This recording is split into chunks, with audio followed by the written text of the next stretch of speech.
Today's session is going to be looking at building balance. So specifically crafting a personalised wellbeing strategy for the workplace and beyond.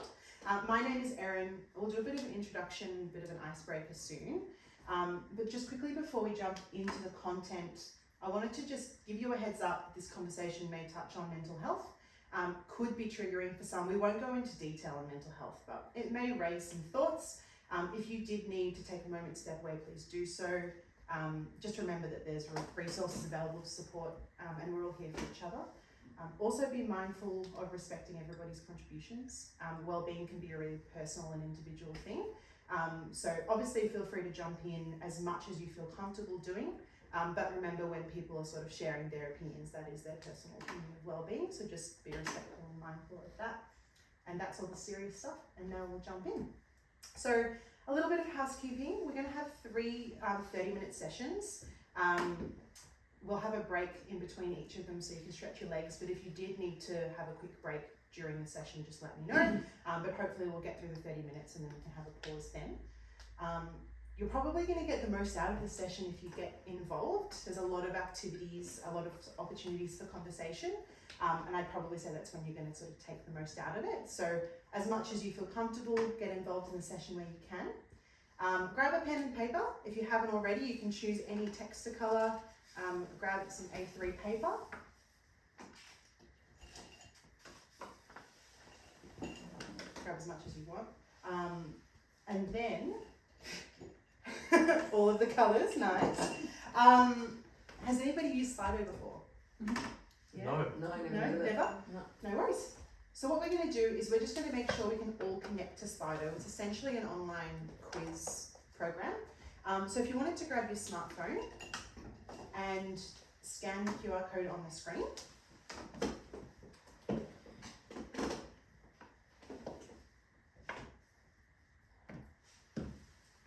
It should come up with like just a basic question and answer sort of screen, and you won't need to do anything. It'll just pop up with saying Q&A and polls. Let me know if you're all there.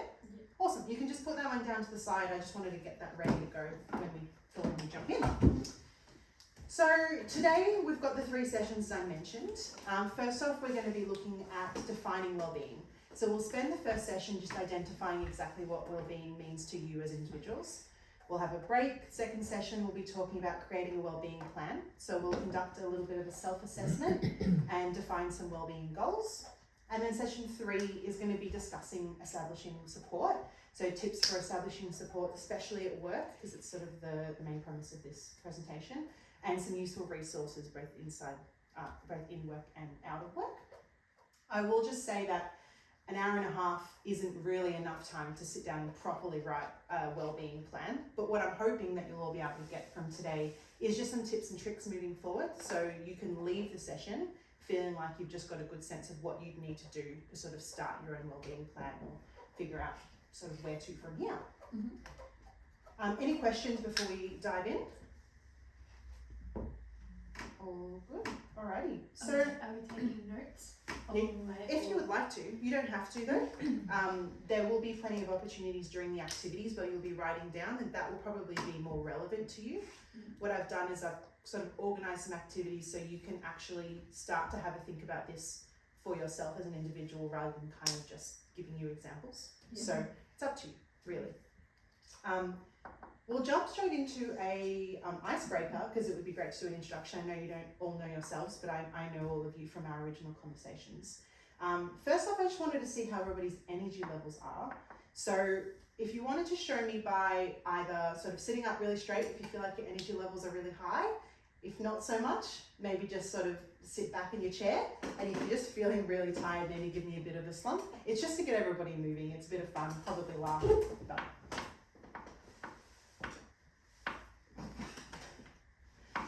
yeah, same. And I think that's really important because you don't know people, we don't know each other here today. Everybody's on a different journey and everybody might show their energy levels and their well-being in a different way. And essentially what that was just a bit of a physical example of what it could look like. But if somebody doesn't do that, you don't really know how people are feeling. So everybody sort of experiences things differently. Do we want to just go around the room and just quickly talk to maybe maybe one or two things about where our energy levels are and why you're here today. Did you want to start off, Marietta? I can start off. I'm like a, I don't know, 6 out of 10, just sitting back. Yeah. It was a long day at work, so that's contributing to feeling a bit drained. I work in the psychology field, so I'm here to sort of stay current with what is happening, obviously with clients, and kind of keeping myself accountable. Yeah. And fantastic, thank you. What about you, Michael? Hi. I'm Hi, Michael. My energy level is quite similar, 5 or a 6. Also a long day at work, and I'm here to learn more about well-being and being well. Fantastic. Krista? Oh god, my name's Krista. Energy level. 3. Had a pretty tough week. And want to learn a lot more about being, like with Michael, being well and my well-being at the moment. Great. Very good. Fantastic. Yeah. What about you, Jade? I'm just feeling a bit like lethargic, so probably my energy level's like a 5. And yeah, just had like a few consecutive stressful weeks at work. So I feel like that's kind of like piled up a little bit. Yeah. So it'll be really interesting to see what we can get out of today, and maybe I can bring that into my thinking for work. Yeah, fantastic. I'll go as well. I'm Erin. My energy levels are probably similar to everybody here. I'm sitting at around a 6, probably because I'm studying full-time and I'm also working full-time, so I've just got a bit on my plate at the moment.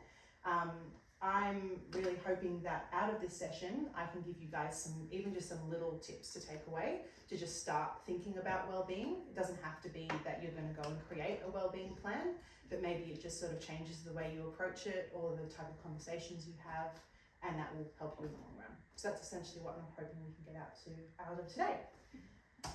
Let's kick off by recentering, and look, this might put some people to sleep and I'll wake you back up again, but I just wanted to bring everybody into the room. So we're going to do a quick square breathing meditation. To practice square breathing, settle comfortably in a chair. Place both feet on the ground and your hands on your abdomen to feel the movement of your breath. Breathe in, 2, 3, 4. Hold, 2, 3, 4. Breathe out, 2, 3, 4. Hold, 2, 3, 4. Close your eyes if you're comfortable to do so, and follow my voice. Breathe out, 2, 3, 4. Hold, 2, 3, 4. Breathe in, 2, 3, 4. Hold, 2, 3, 4. Breathe out, 2, 3, 4. Hold, 2, 3, 4. Breathe in, 2, 3, 4. Hold, 2, 3, 4. Breathe out, 2, 3, 4. Hold, 2, 3, 4. Breathe in, 2, 3, 4. Hold, 2, 3, 4. Breathe out, 2, 3, 4. Hold, 2, 3, 4.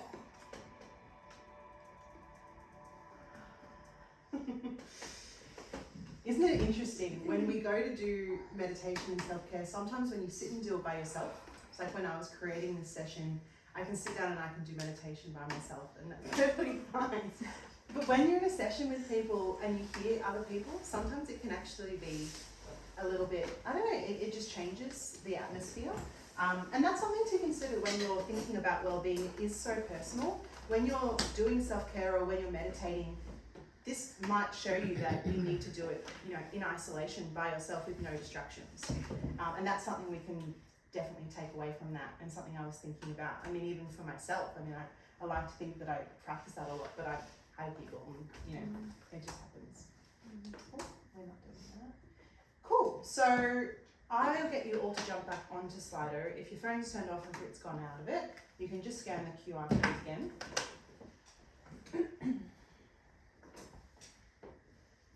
And you'll answer the first question, do you understand what well-being is? 1 being not very well, and 5 being all over it. And it's all anonymous unless you change it, so.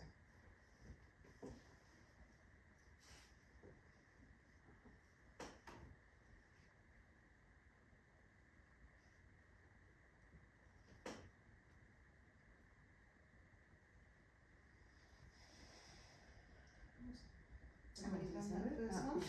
Yeah. And then the next one, how well do you feel you're connecting with your own well-being? Sad face being it feels out of reach, and then I feel very balanced and content.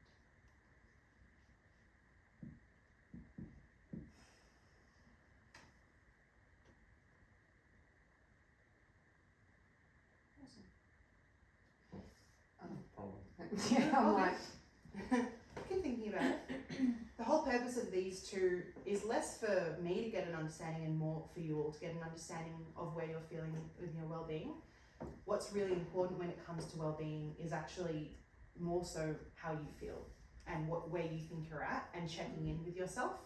And this is the type of thing that we can do, just really thinking, well, how well am I connecting with your own well-being? And you can see here, there's such a range. I mean, some people are feeling really good about it. Some people maybe feel like it's a little bit further away than what they'd like for it to be. And again, that's all a personal and individual journey. It depends on how people connect with well-being, how much time they're spent with it. Just shows that it can be different for everybody. So we'll jump into an activity. So for the next few minutes, I'll just get you to write down any words that you think of when you think of well-being. A bit of a brainstorm. It could be sentences if you feel like that's what's needed, but just anything you can think of to describe your well-being or what well-being might mean.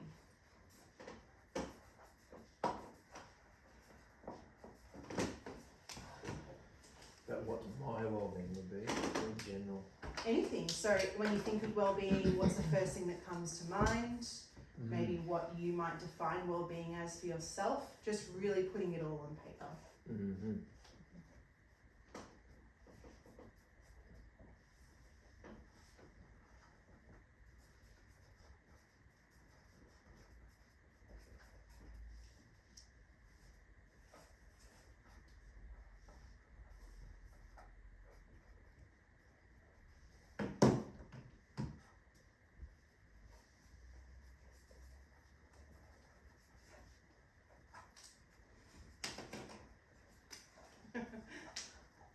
you've got little brain thingies. Brainstorm. Yeah. Oh. Just jot any words that come down. Just right back at school.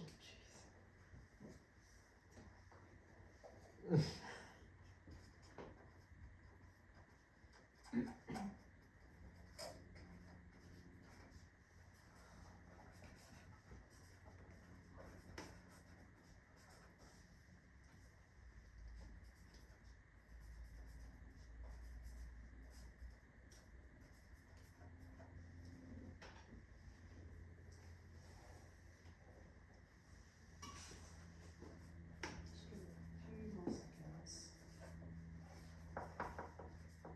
And also, don't worry if you can't think of a lot of different things. We'll have a conversation about it afterwards as well. And if you feel like things might come to your head more when we have that conversation, that's fine. Couple more seconds. Awesome. So, how did we all go? Did we feel like that was relatively easy to do? Did things pop up to your mind sort of straight away? Did you need to really think about what well-being could have been? What did anybody think? Thoughts? I feel like there's a couple of obvious, more obvious kind of words that pop up just to do with general health and well-being and fitness and that kind of thing. But then I guess if I had more time to think about it, there's probably more I could have gone into Yeah. with like in terms of like personalizing it. Yeah. Or like how do we achieve well-being? There's like buzzwords for well-being, but like how do we achieve it? Absolutely. Yep. And that's a whole lot of what we're going to be looking into after this. So the whole sort of first part of, or this session 1 is about starting to understand what well-being really does mean to you. And then the next is how you would go about unpacking that and sort of creating some goals to work towards well-being. Does anybody else have any thoughts or come up with anything in that exercise? I was kind of thinking about what things I do that I think contribute to my own well-being, and then I was like, well, how does that make me feel? Yep. So like feeling strong or connected or feeling zen. Yeah. Yeah, definitely. And isn't it interesting that sometimes when we go to approach a task like this, I've just said, think about well-being, and you've gone straight to, how does something make me feel, and that's well-being. Whereas another thing, someone could have put down actions or tasks that they do. And again, it just really emphasises how personal it is and how individual it is. And I find that so interesting. I'm going to next show a video, which is somebody else's somewhat definition of well-being. And the reason I wanted to do this first is because I wanted to obviously emphasise and not sort of overshadow any of your original thoughts of what well-being could be. But this does give you a bit of an idea and sort of how you can start to approach the concept of well-being and that buzzword happiness. Hi, I'm Dr. Mike Evans, and this is a short whiteboard on happiness. It's kind of a crazy topic, and the philosopher in me feels the more we try and make it a formula, the farther away we'll get. It's also likely we all have different meanings for happiness: pleasure, being engaged, life satisfaction.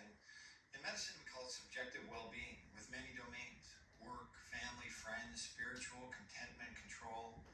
So I'll leave it to you to know what happiness means to you, but I do think the science of happiness comes with some useful lessons. First is, what predicts it? Well, the research points to a lot of factors, but 3 big picture players. First are your genes, your temperament or personality. Second are your life circumstances, things like wealth, where you live, health. Third are your life choices and behaviors. So of these 3 players, which is the most important? Dr. Sonia Lubomirsky, a University of California professor, has tried to answer this question. And I think she will say these are very approximate, but about half is predicted by your genes, 40% by your life choices, and only 10% by your life circumstances. So this is interesting. I mean, I do think there's a line in the sand. So for example, lifting people out of poverty would give a lasting bump in well-being. But for most, we think, if I just had that new car, higher salary, bigger house, new lover/partner, I would be so much happier. But the research says that sure, there is a boost with the new car, a new hockey stick, a new marriage. But after time, so with a car, this might be a few months, and the generally accepted time with a marriage is about 2 years. The new becomes the norm, and our happiness quotient drops back to what it was. The fancy name for this is hedonic adaptation. But perhaps the observation is that happiness doesn't come from getting something we don't have, but rather from recognizing and appreciating what we do have, or that happiness is best pursued by extracting the most possible from the present before turning one's attention to the future. Some would call this mindfulness or living in the moment. The second big lesson is about your life choices. The good news is they are mostly in our control and overlapping. So expressing gratitude, being more forgiving, meditation and mindfulness, exercise, investing in quality relationships, kindness, altruism, and doing things for others, compassion, having good flow, where you have a kind of spontaneous joy from being fully absorbed in a task, minimizing thinking traps that make us feel bad about ourselves. All of these can work with our factory settings to increase happiness levels. And don't underestimate their effects. Let's take one, having good relationships. The Grant and Gluick cohort trials have been following 2 groups of men, one advantage and one disadvantage, for over 75 years. And when they looked to see what most predicted being a healthy, happy octogenarian, well, it wasn't middle-aged cholesterol. It was middle-aged satisfying connectedness to family, friends, and community. And there are many nuances we're just figuring out. For instance, dosage. Dr. Lubomirsky showed in a small trial about counting your blessings, where you list what I am grateful for, helped when it was done once a week, but not so much 3 times a week. Sure, if you want to buy something cool, go for it. It might even give you a short-term bump in well-being. But maybe also consider investing in a few things that have a longer-term effect. A happiness portfolio, if you will. You may have a set point, but just like your risk of heart disease, you can alter this a lot by doing things differently. Hopefully this helps. I'm grateful that you listened and watched. See? I feel better already. So, this one is, it's called like subjective well-being, aka happiness. And a lot of people combine the two when we talk about well-being.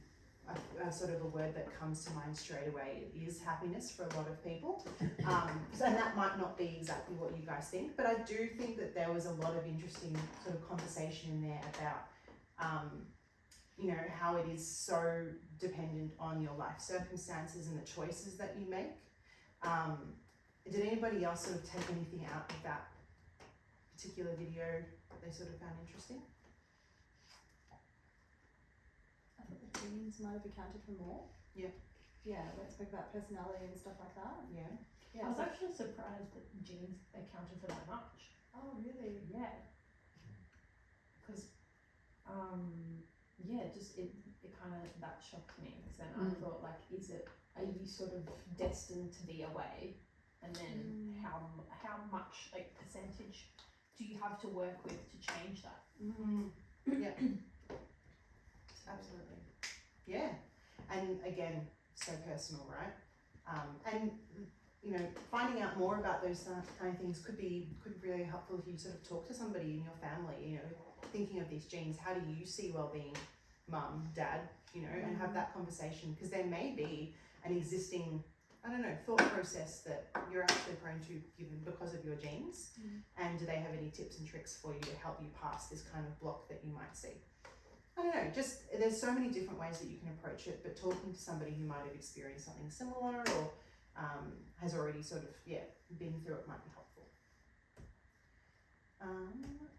Alrighty, so out of all of that, just to sort of recap, really what well-being is, without putting a set definition to it, it's balance. So it's feeling balanced, satisfied in the areas that are important to you.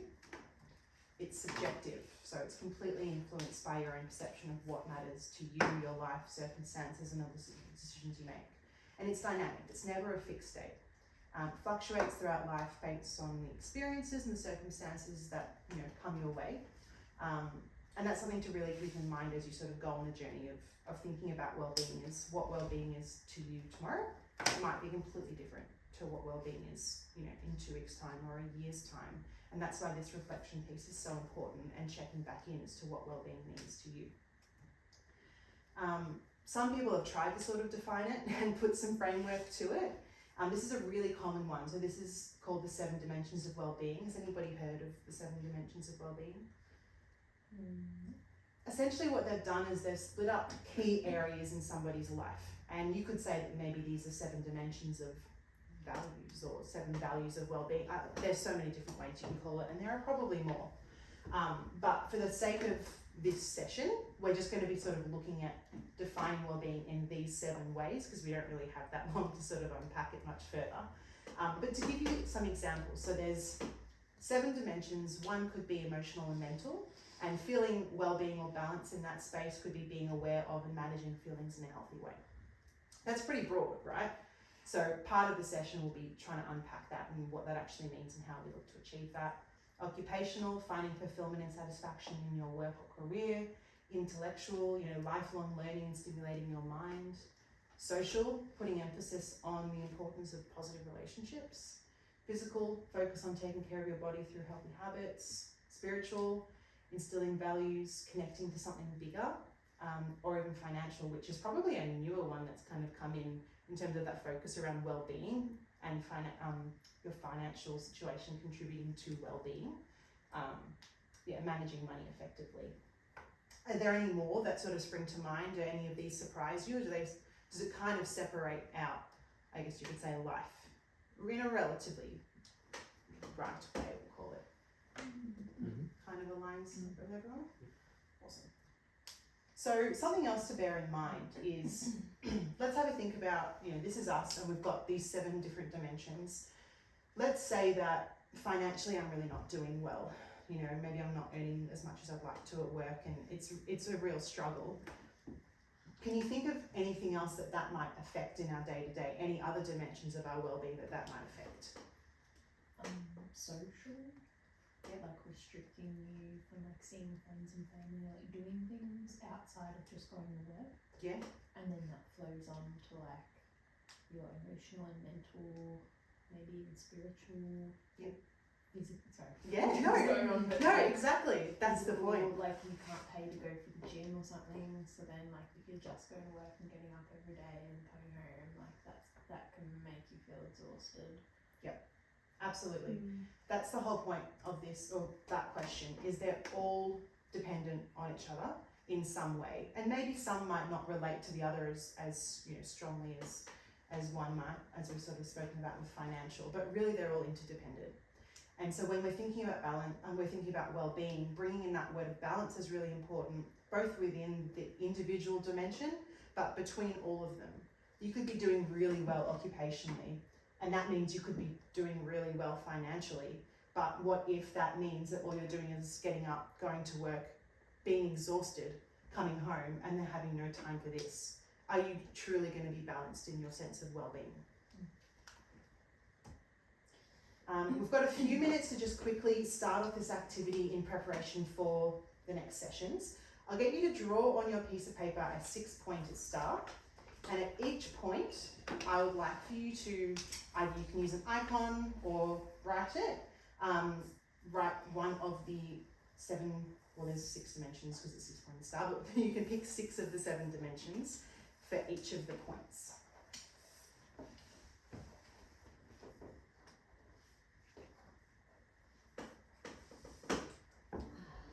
Try and pick the ones that you sort of feel maybe relate to you the most. I can go back to the 7 dimensions if that's helpful. Okay. So pick the 6 most Pick, relevant. yeah, To me. yeah, to you. And look, they all might be relevant, but just for the sake of this particular process.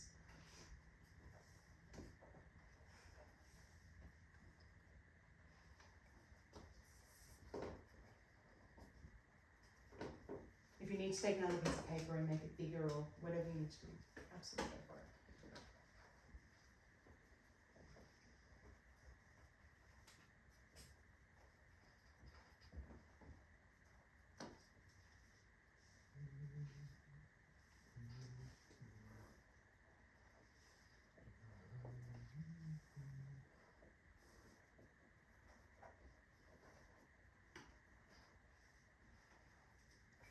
Awesome.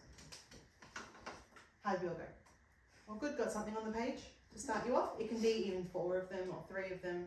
It's really just getting some things on the page that we can work with for the next activities. And we've got some time in the break that we can sort of spend if you need. So we'll just quickly move on. Go back to where I was for you. What I would like for you to just do is consider where sort of balance and fulfillment is in that sort of dimension for you. And where would sort of optimal sit on a scale of 1 to 10. I think it's really important to remember that sometimes 10 doesn't need to be the goal. 10 might be, if I'm thinking of physical, it might be all of these things, and if I'm at the peak of my physical, well-being dimension, I'm doing absolutely everything and I'm ticking everything off the box. But maybe that's not realistic.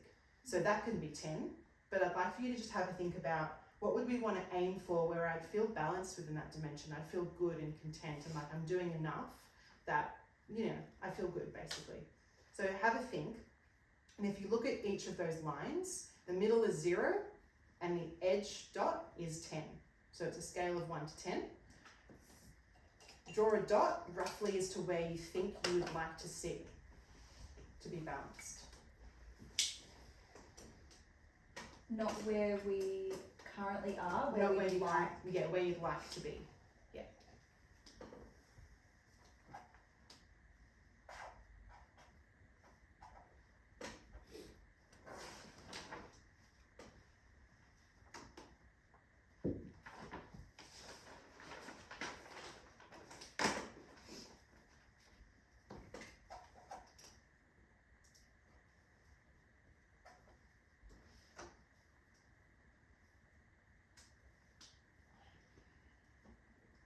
a little bit more time to do that.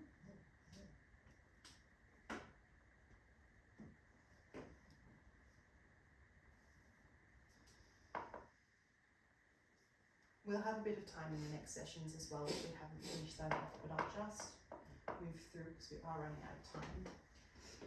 Just back to this slide, I was having to think about what maybe, 10 in physical would look like for me, and that could be, getting 7 to 8 hours of sleep every night, exercising 3 times a week, eating a balanced diet, allowing my body to rest when it needs it. And that sounds fantastic, right? That sounds like all the things that I should be doing to make myself feel great. But are all of those things, doable in my daily life? Are they realistic? Should I set that expectation for myself? I'm not sure, maybe I should, but it's an individual thing that you should really consider, It might be that I'm not able to get 7 to 8 hours of sleep every single night because I need to fit in the exercise, but the exercise is super important. So maybe I just need to set it around a 9 because I'm getting maybe 6 to 7 hours of sleep. And maybe it changes every week, but I just think it's important to remind yourself that 10 doesn't always have to be the goal, because sometimes those expectations are higher than they need to be, and we just got to keep this realistic. So, quick overview, well-being.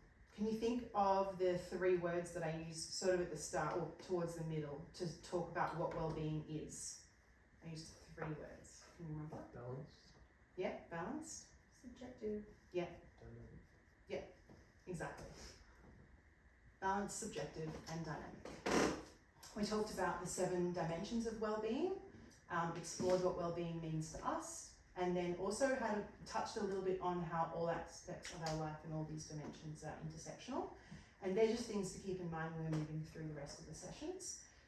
We're going to go for a break now. In session 2, we'll come back and we'll have a look at creating a well-being plan. Does anybody have any questions before we have a quick break? No. All good? Great. Thank you. We'll have a quick break and we'll come back in